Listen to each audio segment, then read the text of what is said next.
Hello everyone, welcome in ज्ञान दायरा channel. आज मैं वन लाइनर क्वेश्चन सीरीज का सेट 24 आप तक लेकर आया हूँ। इस सीरीज में मैं प्रीवियस ईयर के क्वेश्चन के साथ साथ कुछ एक्स्ट्रा इंपॉर्टेंट इन्फॉर्मेशन भी शेयर करता हूँ जो बहुत इंपॉर्टेंट होती है। मेरा नाम है गौरव। अगर आप मेरे चैनल पर नए हैं तो मेरे चैनल को सब्सक्राइब करें और बेल आइकन को प्रेस करें ताकि आने वाली वीडियो की नोटिफिकेशन आपको जल्दी मिल जाए। स्टार्ट करते हैं पहले क्वेश्चन से। पहला प्रश्न है जो हमारा वो है, पृथ्वी की त्रिज्या सबसे पहले किसने मापी थी? ये एरिस्टोस्थनीज थे। इन्होंने सबसे पहले जो पृथ्वी की रेडियस को मेजरमेंट किया था। और ये एक ग्रीक पोलेमैथेटिशियन थे, एक मैथमेटिशियन और कवि भी रह चुके हैं, पोइट, सिंगर और इन्वेंटर भी रह चुके हैं ये। इनका जन्म जो हुआ था 273 BC बिफोर क्रिस्ट हुआ था, यानी 276 ईसा पूर्व में हुआ था। और जो इनकी डेथ हुई थी वो 194 यानी 194 ईसा पूर्व में हुई थी। नेक्स्ट क्वेश्चन है हमारा, महात्मा गांधी की अनुपस्थिति में भारत छोड़ो आंदोलन 8 अगस्त 1942 का नेतृत्व किसने किया था? ये अरुणा आसिफ अली थी, उन्होंने इसका नेतृत्व किया था। अरुणा आसिफ अली जो थी वो एक एजुकेटर भी थी, पॉलिटिशियन थी। और इनका जन्म 1909 में हुआ था कालका के अंदर, कालका पंचकूला में, हरियाणा में। और इनकी जो मृत्यु हुई थी 1996 में हुई थी, न्यू दिल्ली के अंदर। अवार्ड जो इनको मिल चुके हैं अरुणा आसिफ अली को, ये भारत रत्न, पद्मा विभूषण, और इनको एक अवार्ड भी मिला था, पीस प्राइज था, एक Lenin peace prize. Nehru award इनको मिला है, नेहरू अवार्ड इंटरनेशनल, ये इनको मिल चुका है अरुणा आसिफ अली को। 8 अगस्त 1942 को इन्होंने भारत छोड़ो आंदोलन का नेतृत्व किया था, अब किसकी? महात्मा गांधी की एब्सेंस में। नेक्स्ट क्वेश्चन है, दशमलव पद्धति का कहाँ हुआ था? जो दशमलव पद्धति थी वो भारत में से स्टार्ट हुई थी, डेसिमल बोलते हैं इसको, इंडिया से स्टार्ट हुई थी डेसिमल। नेक्स्ट क्वेश्चन है, प्लासी का युद्ध 23 जून 1757 को किसके समय में हुआ था? बंगाल के नवाब कौन था उस टाइम पे? वो सिराजुद्दौला था, बंगाल का जो नवाब थे सिराजुद्दौला, प्लासी के युद्ध के टाइम पे।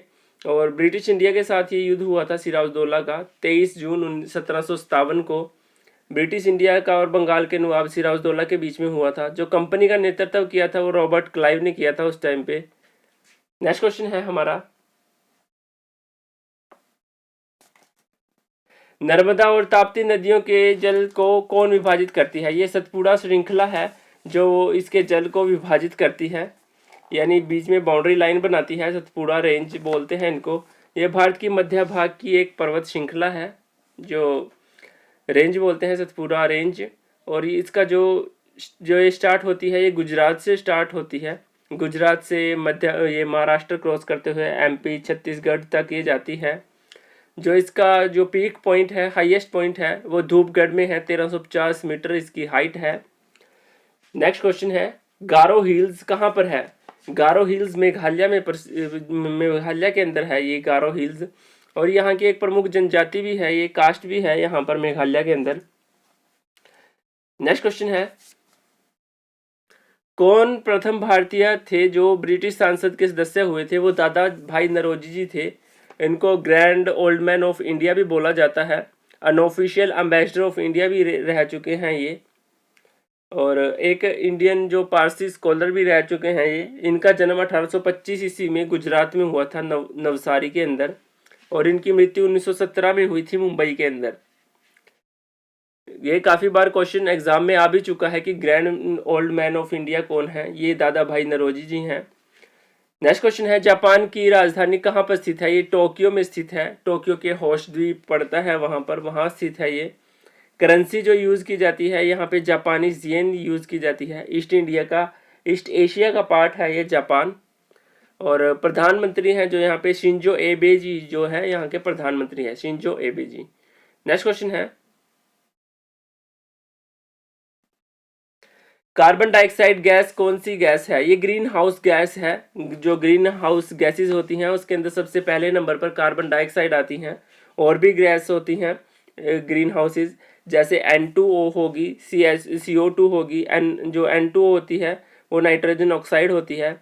मीथेन होगी, CH4, और कार्बन मोनोफ्लोरो जो गैस है वो हो गई। ये 3-4 गैसेज होती हैं जो फेमस है ग्रीन हाउस इफेक्ट में।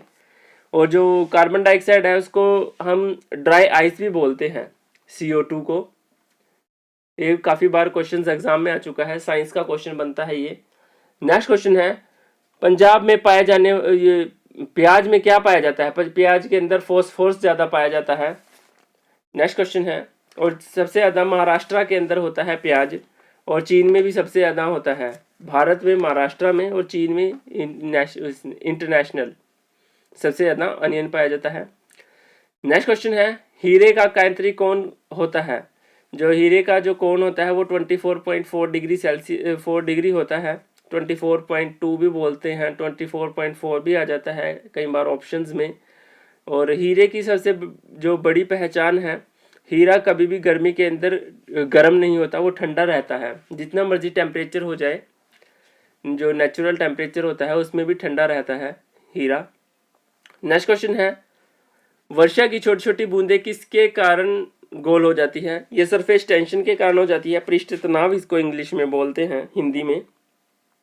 सरफेस टेंशन के कारण इसकी बूंदें जो गोल हो जाती है, ग्रेविटेशनल फोर्स के कारण ये नीचे आती हैं, तो सरफेस टेंशन के कारण ये गोल हो जाती हैं। नेक्स्ट क्वेश्चन है हमारे पास,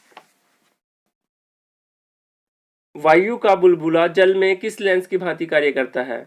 ये जो अवतल लेंस के जैसे कार्य करता है। अवतल लेंस जो होता है हमारा, कनकेव लेंसेज होते हैं जो किनारों से मोटा और जो बीच में से पतला होता है। लेंस 2 टाइप के 3 टाइप के होते हैं, कनकेव होता है, कन्वेक्स होता है और सिलेंड्रिकल लेंसेज होते हैं। सिलेंड्रिकल को हम बेलनाकार बोलते हैं। नेक्स्ट क्वेश्चन है, एक उत्तल होता है, अवतल होता है और एक सिलेंड्रिकल बेलनाकार होता है। कन्वेक्स होता है, कनकेव होता है। कनकेव जो होता है वो अवतल लेंस होता है और जो कन्वेक्स होता है वो उत्तल लेंस होता है। वॉशिंग मशीन किस पर सिद्धांत पर कार्य करती है? ये अपकेंद्रीय सिद्धांत पर कार्य करते हैं, सेंट्रीफ्यूगल फोर्स बोलते हैं इसको। सेंट्रीफ्यूगल फोर्स होती है जो बाहर की तरफ, जो ऑब्जेक्ट घूमता है तो बाहर की तरफ जाती है तो उसको बोलते हैं सेंट्रीफ्यूगल फोर्स, और जो अंदर की तरफ आती है उसको बोलते हैं सेंट्रीपिटल फोर्स। 2 टाइप की फोर्स होती है, एक बाहर को जोर लगाती है, एक अंदर को लगाती है। जो बाहर को लगाती है, जैसे कोई रस्सी को घुमाते हैं हम, वो बाहर की तरफ जाती है तो उसको बोलते हैं हम सेंट्रीपिटल फोर्स, और जो दूसरी होती है उसको बोलते हैं सेंट्रीफ्यूगल फोर्स, आउटवर्ड की तरफ, ऑब्जेक्ट से आउटवर्ड जाती है जो। नेक्स्ट क्वेश्चन है, सामान्य अवस्था में गैसें विद्युत की क्या होती हैं? ये कुचालक होती हैं, इंसुलेटर बोलते हैं कुचालक को इंग्लिश में। इलेक्ट्रॉन जब फ्लो करते हैं फ्रीली किसी भी एटम के अंदर, तब वो उसकी कंडक्टर होती है, यानी उसकी सुचालक होती है। लेकिन जब इलेक्ट्रॉन जो होते हैं फ्रीली फ्लो नहीं करते एक एटम के अंदर, तो वो इंसुलेटर होती हैं। ये डिफरेंस है दोनों का, इलेक्ट्रॉन्स का। इलेक्ट्रॉन फ्लो होगा तो करंट चलेगा, अगर इलेक्ट्रॉन फ्लो नहीं होगा तो करंट नहीं चलेगा। नेक्स्ट क्वेश्चन है, भारतीय राष्ट्रीय कांग्रेस की स्थापना किसने की थी? ये जो 28 दिसंबर 1885 में हुई थी, A.O. ह्यूम ने की थी इसकी जो स्थापना की थी। A.O. ह्यूम का जो पूरा नाम था वो एलेन ऑक्टेवियन ह्यूम था। कई बार पूछा जा चुका है एग्जाम में, पूरा नाम A.O. ह्यूम का पूरा नाम क्या था? Allan Octavian Hume. और ये भारतीय राष्ट्रीय कांग्रेस के संस्थापक रहे हैं। इनको पक्षी विज्ञान का पितामह भी बोला जाता है, A.O. ह्यूम को। ये पक्षी प्रेमी भी थे। नेक्स्ट क्वेश्चन है, कौन सी फिश क्या फिश सलक वाली मछली है? कौन सी फिश यानी सलक वाली मछली है? कैटफिश है, जो वो सबसे ज़्यादा यूज़ की जाती है, सबसे ज़्यादा खाने में यूज़ की जाती है कैटफिश। और जो रे फाइन फिश बोलते हैं इसको, इसके जो लाइफ स्पैन होती है वो 60 ईयर्स होती है। नेक्स्ट क्वेश्चन है, ध्वनि की अधिकतम गति किस में होती है? ये स्टील के अंदर होती है, इस्पात में होती है। एयर से 17 गुना इसकी जो स्पीड होती है, 4960 मीटर पर सेकंड की स्पीड होती है ध्वनि की, स्टील के अंदर। नेक्स्ट क्वेश्चन है, 17 गुना होती है वायु से, जितनी हम वायु में आवाज़ को, ध्वनि को यानी साउंड को सुन सकते हैं, उससे 17 गुना ये स्टील के अंदर जाती है। नेक्स्ट क्वेश्चन है, भारत में सर्वाधिक चांदी उत्पन्न करने वाला जो प्रदेश है वो कौन सा है? वो राजस्थान है। भारत में सबसे ज़्यादा राजस्थान में होती है। राजस्थान की जो जैवर माइंस हैं वहाँ से निकलता है जो चांदी, सिल्वर वहाँ से निकलती है। और भी कुछ स्टेट्स हैं जहाँ से चांदी निकाली जाती है, जैसे कर्नाटका में है, चित्रदुर्ग है, यहाँ पर उत्तराखंड में है, अल्मोड़ा के अंदर, यहाँ पे माइंस हैं, यहाँ से निकाली जाती है जो चांदी, सबसे ज़्यादा राजस्थान में होती है। नेक्स्ट क्वेश्चन है, हमारे संविधान में 8वीं अनुसूची में कितनी भाषाओं को शामिल किया गया है? ये 22 भाषाएं थी, इनको शामिल किया गया था। सबसे पहले 14 भाषाएं थी, उसके बाद 8 भाषाओं को ऐड किया गया था हमारे कॉन्स्टिट्यूशन में। सबसे पहले जब हमारा 1949 के अंदर कॉन्स्टिट्यूशन, 1950 के अंदर कॉन्स्टिट्यूशन बना था, उसके अंदर 14 भाषाएं होती थी और 8वीं अनुसूची के अंदर इनको रखा गया था। 1992 में 3 भाषाओं को ऐड किया गया था, कोंकणी, मणिपुरी, नेपाली को, और 2003 में 5 भाषाओं को किया गया था ऐड। बोडो, डोगरी, मैथिली और संथाली ये भाषाएं थी। उसके बाद असमिया, उर्दू, ओडिया, कन्नड़, कश्मीरी, गुजराती, तमिल, तेलुगु, पंजाबी, बंगाली, मराठी, मलयालम, मैथिली, संस्कृति, सिंधी और हिंदी, ये भाषाएं पहले शामिल की गई थी। नेक्स्ट क्वेश्चन है हमारे पास, अपेक्षित आर्द्रता किससे मापी जाती है? ये स्पेसिफिक ह्यूमिडिटी की बात कर रहे हैं, वो हाइग्रोमीटर से मापी जाती है। ये कई बार एग्जाम्स में क्वेश्चन पूछा गया है, जो मैं लास्ट ईयर प्रीवियस ईयर के क्वेश्चंस को कवर कराता हूँ मैक्सिमम, तो उसमें सबसे ज़्यादा बार यही क्वेश्चन पूछा गया है कि स्पेसिफिक ह्यूमिडिटी या बैरोमीटर के बारे में पूछा गया है। ये क्या करता है? बैरोमीटर एयर प्रेशर को मेजर करता है, ह्यूमिडिटी को मेजर करता है हाइग्रोमीटर। ये इंस्ट्रूमेंट के बारे में बहुत बार पूछा गया है। नेक्स्ट क्वेश्चन है, संरचनात्मक बेरोजगारी किसके कारण उत्पन्न होती है? ये अपर्याप्त उत्पादक क्षमता के कारण ये उत्पन्न होती है। नेक्स्ट क्वेश्चन है, ये हमारा लास्ट क्वेश्चन था संरचनात्मक बेरोजगारी का।